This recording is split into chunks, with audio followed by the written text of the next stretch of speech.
हारून साहब, अभी आपने कुछ देर पहले IMF से मुतालिक भी बात की थी कि क्या उसकी इम्प्लिकेशंस होंगी, मगर महंगाई की भी आपने बात की, शदीद महंगाई होगी, टैक्स बढ़ गया है, लोगों के लिए परेशानी होगी। मगर एक जो पेट्रोल के हवाले से रिलीफ की खबरें आ रही थी और फवाद चौधरी साहब ने कहा कि 2 महीने के बाद ये रिलीफ अवाम तक पहुंचेगा, ये रिलीफ अवाम को मिलेगा या नहीं मिलेगा, ये सवाल है।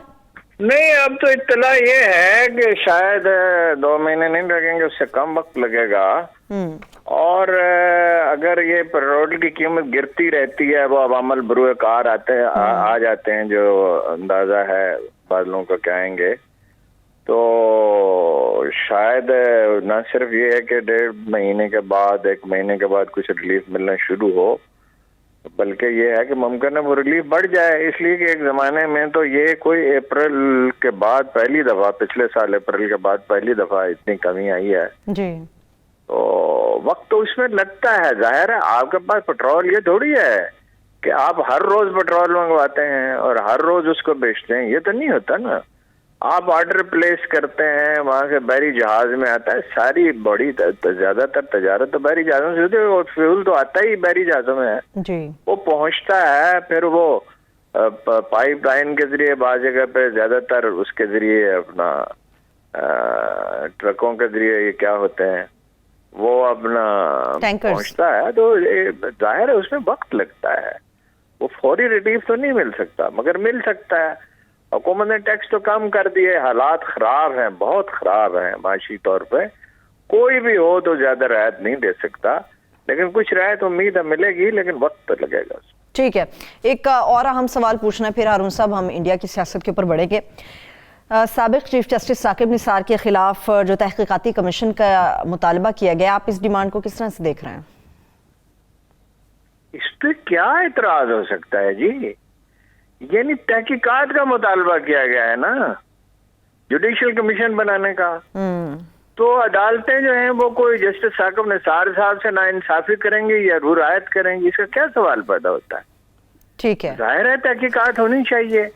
अब अगर कोई इस पे भी मोतरज होता है तो ये बड़ी ताज्जुब खेज बात है, इसलिए कि दलाइल तो दोनों तरफ मौजूद हैं। इसके लिए भी दलाइल मौजूद हैं कि इसका इम्कान हो सकता है, और इसके लिए भी दलाइल मौजूद हैं कि भाई ये नून लीग को फायदा पहुंचाने के लिए किया गया, सियासी फायदा पहुंचाने के लिए।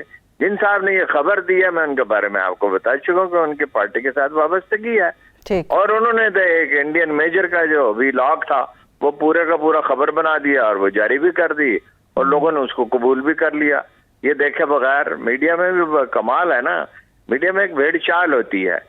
अब उसकी किसी ने, मैं नहीं कहता कि वो इल्जाम गलत है, लेकिन एक इंडिया का रिटायर्ड मेजर जिसके बारे में जिसके जितने भी वीलॉग हैं आप देख लें, गौरव आर्या की बात कर रहे हैं, पाकिस्तान है। तो जाइए उसी की। तो अब ये कोई बात है कि आप यानी उसको लेके वो कर दें, एक तरफ ये है। दूसरी तरफ ये है कि एक बुनियादी तजाद है। उन्होंने कहा ये मेरी आवाज ही नहीं है, पहले ये कहा, बाद में वो तकरीरों में से इक़्तिबासात निकाले गए। तो इस तरह की चीजों का तयन कैसे होता है? तहकीकात से होता है, और तहकीकात कौन करे? जिन पर एतमाद किया जा सकता हो, और एतमाद किस पे किया जा सकता है? अदालत उज़्मा पे, अदालत आलिया पे किया जा सकता है ना जी। और वो जाहिर है वो तहकीकात करेंगे तो दूध का दूध और पानी का पानी हो जाएगा। अच्छा। वो इसका किसको फायदा पहुंचता है, किसको नुकसान पहुंचता है, ये बहस अपनी जगह, और कौन इसको प्रमोट कर रहा है और किन मकासद के लिए कर रहा है, ये भी बहस अपनी जगह। ठीक है, लेकिन सच्चाई तो वाज़ेह होनी चाहिए ना। उसने कहा था, देखिए महाराज कृष्ण के पास गया अर्जुन, महाभारत से पहले, जिसने इंडिया की किस्मत का फैसला कर दिया, और उसने कहा कौरव पांडवों की जो जंग थी कि मैं कैसे लड़ सकता हूं इनसे, ये मेरे अजीज और रिश्तेदार हैं, मेरा खून है, मैं इनसे कैसे लड़ सकता हूं? तो महाराज कृष्ण ने कहा सच्चाई का कोई रिश्तेदार, उसने पूछा क्या तुम सच्चे हो? उसने कहा हाँ हूं, तो मैं सच्चा, मैं हक पर हूं। तो उन्होंने कहा सच्चाई का कोई रिश्तेदार नहीं होता, असल चीज सच्चाई है। जब सच्चाई सामने आती है तो तभी खराबी दूर होती है। कुरान मजीद कहता है कि नेकियों से बुराइयां दूर होती हैं, सच्चाई से झूठ छटता है। ठीक, चलिए आगे बढ़ते हैं हारून साहब। फाइनली भारतीय किसानों को कामयाबी मिल गई है हारून साहब। कवानीन पहले ऐलान किया, अब उन्होंने वापस ले लिए متنازع قوانین جو مودی نے کسانوں کے لیے طے کیے تھے؟ جی دیکھیں نا، وہ 3 قوانین تھے. ایک قانون تو یہ تھا کہ قیمت سے حکومت مقرر نہیں کرے گی فصلوں کی، جی ٹھیک ہے. دوسرا یہ تھا کہ نجی کمپنیاں جتنی چاہے وہ فصل خرید سکتی ہیں، اور صرف خرید نہیں سکتی، اس کا ذخیرہ بھی کر سکتی ہیں. ٹھیک ہے جی. اور تیسرا کیا تھا؟ یہ ہارون صاحب حکومت کے اثر سے نکل جائیں گے یہ لوگ، وہ معاہدے کر سکتی ہیں. جی ٹھیک ہے جی. نہیں ٹھیک دیکھیے نا، جو تاریخ کا ریکارڈ ہے وہ درست ہونے چاہیے. معاہدے کر سکتی ہیں ان سے. اب اس کا نتیجہ کیا ہوتا ہے؟ کسان یہ کہتے تھے کہ جب قیمت ہی مقرر نہیں کی جائے گی، ہم تو پہلی مصیبت کے مارے ہوئے ہیں اور واقعی مصیبت کے مارے ہوئے تھے، تو ہمارا تو پہلے یہ استحصال ہو رہا ہے، تو یہ استحصال کی تو کوئی حد ہی نہیں ہوگی. اور کتنی بری حالت تھی بھارتی کسانوں کی، یہاں کسی کو اندازہ ہی نہیں ہے، اور انڈیا میں میڈیا اس کو ہائی لائٹ نہیں کرتا، خدا جانے کیوں. 3 لاکھ کسان خودکشی کر چکے تھے. 3 لاکھ جو وہ سود پہ پیسے لیتے تھے وہ ادا نہیں کر سکتے تھے.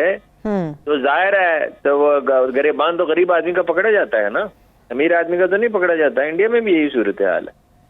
اچھا، اب اس پہ انہوں نے تحریک شروع کی. پچھلی دفعہ مجھ سے غلطی ہو گئی تھی، میں نے کہا 3 سال سے، وہ بے خیالی میں کہیں میرے منہ سے نکل گیا.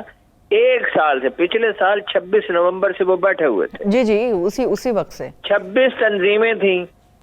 26 نومبر اتفاق کی بات ہے کہ گرو نانک کا یوم پیدائش بھی ہے. اچھا، وہ اپنا 30 تنظیمیں تھیں. اس میں سکھ پیش تھے، اس لیے کہ پنجاب ہے جہاں زراعت زیادہ ہوتی ہے، لیکن اتر پردیش کے لوگ بھی تھے، دوسرے صوبوں کے لوگ بھی تھے. تو اس کو انہوں نے خالصتان کے ساتھ جوڑنے کی کوشش کی، ٹھیک، جس میں وہ کامیاب نہیں ہو سکے. ٹھیک. اچھا، دلچسپ بات یہ ہے کہ ان کو ریلیف کا، کسانوں کو ریلیف کا وعدہ دے کر ہی تو بی جے پی برسر اقتدار آئی تھی، یعنی یہ اس کے وعدوں میں سے ایک تھا. مگر اس کے بعد وہ ظاہر ہے، جیسے ہمیشہ ہوتا ہے پاکستان میں بھی ہوتا ہے، کہ سرمایہ داروں کی گرفت میں آ گئے. یہ بڑی ایک بے مثال تاریخی جدوجہد ہے. کسانوں کی ایسی جدوجہد کی کوئی مثال بر صغیر کی تاریخ میں نہیں ہے. اور بھی تحریکیں اٹھی ہیں، پختونخوا میں بھی اٹھی، بنگال میں بھی اٹھی، مختلف جگہوں پہ تحریکیں اٹھتی رہی ہیں، لیکن ایسی کوئی تحریک نہیں اٹھی. 600 آدمی جان سے گئے، جھڑپیں ہوتی رہیں.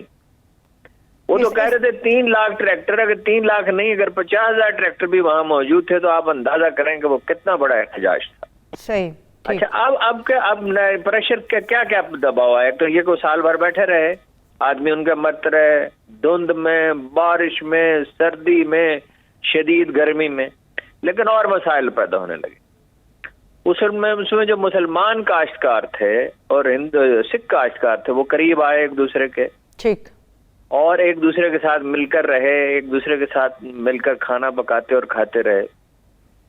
اچھا، پھر یہ ہے کہ وہ اپنا یہ جسٹس فار سکھ نے دنیا بھر میں ریفرینڈم کرانے کا اعلان کر دیا خالصتان پہ، اور ایک ریفرینڈم انہوں نے انگلستان میں کرا بھی دیا. جی. اور یہ ریفرینڈم یوں ہی نہیں تھا،